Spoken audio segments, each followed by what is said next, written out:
အရှင်ဖရာတဲ့တရားမင်းကပြောတယ်မဟာမြတ်မုနီကြီးကဖရာရှင်တက်ရှိတင်ရှားရှိတုန်းကတရွယ်တဲ့တတိုင်းနဲ့တပြည့်တော့သုံးလောင်းပေးထားတာပါခေါင်းတော်ကြီးကွဲလို့တောင်မှဖရာရှင်ကိုယ်တိုင်ရင်မွေးတော်လှုံပေးထားရတဲ့ဖရာပါအဲ့ဒီမှာသွားတိုင်းမှာဖရာဆိုတော့ဘုံဘုံတို့သွားတိုင်းလိုက်တာဟိုမကိုက်ကြီးပါတော့15ပေရှိတယ်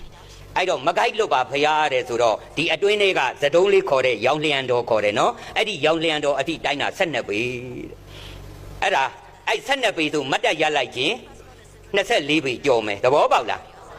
အဲ့တော့မြတ်စွာဘုရားဟာ18တောင်ဆိုတာမဖြစ်နိုင်ဘူးလား18တောင်ဖြစ်နိုင်တယ်နော်မြတ်စွာဘုရားရဲ့ဉာဏ်တော်အယတ်တော်ဟာ18တောင်18တောင်ဆိုတာဟောဘုံဘုံတို့တွက်ချက်လိုက်တဲ့အခါရှိနိုင်တယ်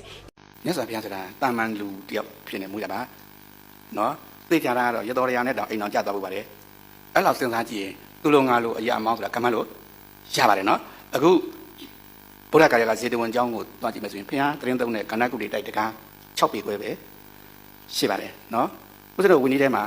နန္ဒတိတ်ခါပုဒ်ဆိုတာရှိတယ်နန္ဒတိတ်ခါပုဒ်ဆိုတာညီတော်အာနန္ဒမဟုတ်ဘူးသူနဲ့ဖအေးသူမအေးတော့မတူဘူးအဲ့ဒီနန္ဒမင်းသားကမိသွေးတော်ဂေါရပိကမွေးတာသူကမေတော်မယာမွေးတာတုတ်တော်သားဆိုတော့ဘယ်လိုပြောနော်တရုတ်လိုဆွေမျိုးစမ်းမလို့ညီကို3မှပြောမှလား85ပြပြောမှလားမသိဘူးဟိုညီတော်အာနန္ဒသာကတဝင်းခွဲ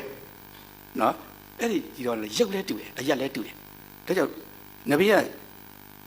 ရောက်ဝေးရ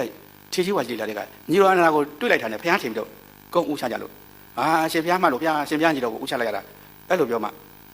ညီတော်အာနန္ဒနဲ့ကိုယ်ဟာနန္ဒတိတ်ခါပုဒ်ဆိုတာသင်္ကန်းကိုငါဘုရားရဲ့အတိုင်းအတာနဲ့လျှော့ပြီးတော့ချုပ်ကြဆိုတဲ့တိတ်ခါပုဒ်တူ